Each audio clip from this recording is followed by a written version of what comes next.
اللہ والوں کے مزار پر ہر وقت اللہ کی رحمت برستی رہتی ہے. ہم گنہگار، خطاکار، سیاہکار جب رحمت والوں کے قریب جاتے ہیں نا، جب رحمت والوں کے قریب جاتے ہیں تو رحمت الہی کے کچھ چھینٹے ہم گنہگاروں کو بھی مل جایا کرتے ہیں. اے نبی صلی اللہ علیہ وآلہ وسلم، کہہ دو کہ میں تو اپنے پروردگار ہی کی عبادت کرتا ہوں اور کسی کو اس کا شریک نہیں بناتا. یہ بھی کہہ دو کہ میں تمہارے لیے نہ کسی نقصان کا اور نہ نفع کا کچھ اختیار رکھتا ہوں.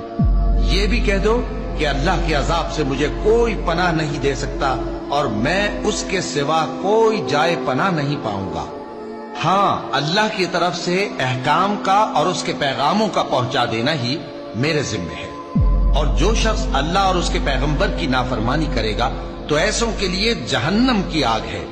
وہ ہمیشہ ہمیشہ اس میں رہیں گے، یہاں تک کہ جب یہ لوگ وہ دن دیکھ لیں گے جس کا ان سے وعدہ کیا جاتا ہے، تب ان کو معلوم ہو جائے گا کہ مددگار کس کے کمزور ہیں اور شمار کن کا تھوڑا ہے.